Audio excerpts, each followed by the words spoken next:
बीते दिन जहां भगवान के मंदिर में तैनात एक सुरक्षा कर्मी खुद सुरक्षित नहीं रह पाया, यह मामला जगन्नाथपुर मंदिर का था, जहां गुरुवार देर रात मंदिर के सिक्योरिटी गार्ड बिरसा मुंडा की बेरहमी से हत्या कर दी गई थी।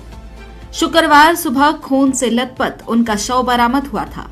प्राथमिक जांच में सामने आया कि लूट का विरोध करने पर अज्ञात अपराधियों ने इस वारदात को अंजाम दिया था, यानी मंदिर की सुरक्षा कर रहे गार्ड को अपनी जान गंवानी पड़ी।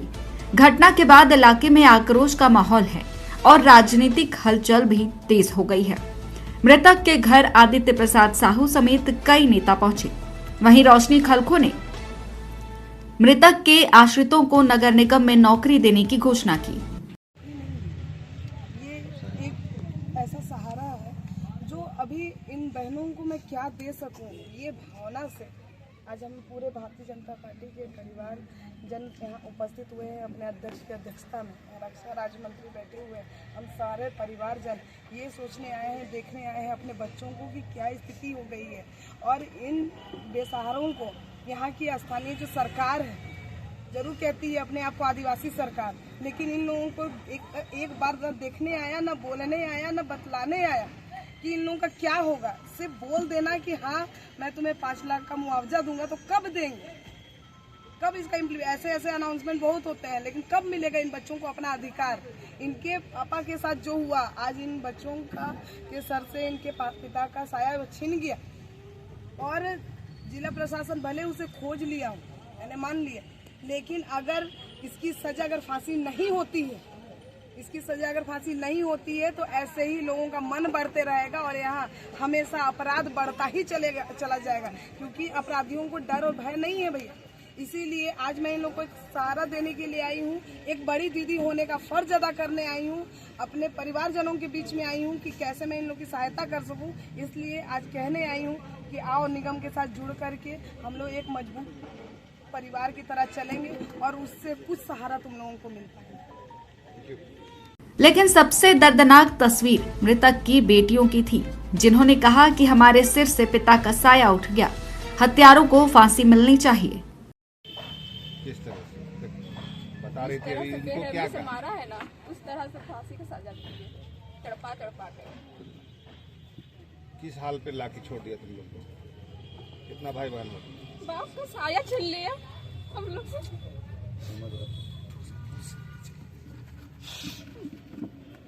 इसी महल लगा था, देख पहचानती हो लोग को? बस एक कोई को पहचान रहे हैं। क्या नाम है तुम्हारा? नाम बोलो। नाम बता दो, नाम बता दो। तपरा बारला। वहीं संजय सेठ और अन्य नेताओं ने भी परिजनों से मुलाकात कर हर संभव मदद का भरोसा दिया। इस पूरे मामले पर आदित्य साहू ने राज्य सरकार पर बड़ा हमला बोला। उन्होंने कहा कि राज्य में कानून व्यवस्था चरमराई हुई है, अवैध नशे का कारोबार बढ़ रहा है, इसी कारण अपराध भी बढ़ रहा है।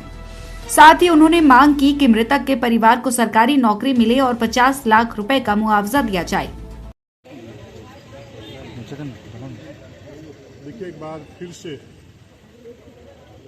इस राज्य में कांग्रेस के समर्थन से चलने वाली झारखंड मुक्ति मोर्चा की सरकार अपने चाल चरित्र को बतलाने का कार्य है।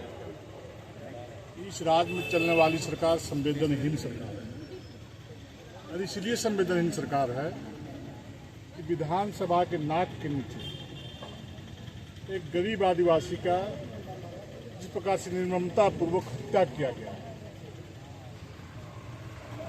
और हत्या होने के बाद सरकार का एक भी प्रतिनिधि इस परिवार का हाल चाल जानने की आज तक नहीं। जिस प्रकार से इनकी बेटियां रो रही हैं, इनके बच्चे रो रही हैं, इनकी पत्नी कलप रही हैं, इनको देखने वाला कोई नहीं। इनका लालन पालन कौन करेगा, इनका भरण पोषण कौन करेगा? आज यह परिवार लाचार और बेबस पड़ा हुआ।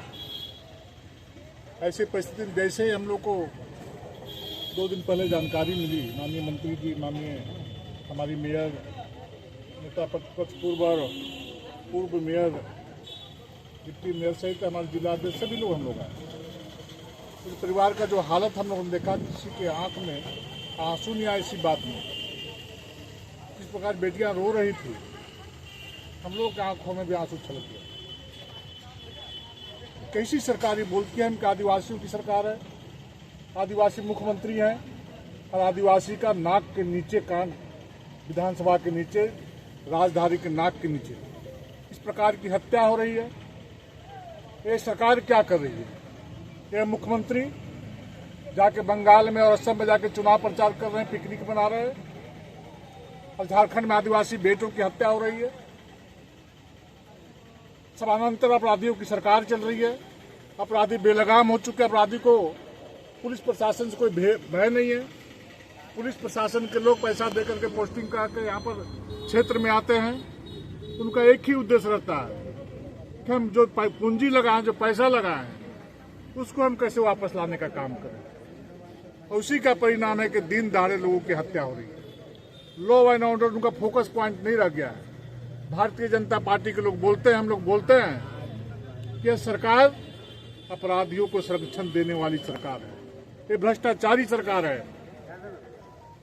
ये बात बार बार प्रमाणित इन प्रकार की घटनाओं से हो रहा है। भारतीय जनता पार्टी का एक एक कार्यकर्ता यह मांग करता है कि इस परिवार का भरण पोषण करने का कार्य की घोषणा सरकार अविलंब करे, सरकारी नौकरी इस परिवार के सदस्य को दे और अविलंब 50 लाख रुपए की मुआवजा देने का काम करे।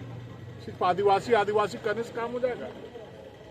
जिस प्रकार से यहाँ पर अवैध रूप से नशाखोरी का काम बहुत तेजी के साथ चल रहा है, उनके परिवार के लोगों ने कहा कि इस क्षेत्र में नशा का कारोबार बहुत तेजी से फल फूल रहा है और इस हत्या के पीछे भी नशा एक मुख्य कारण है।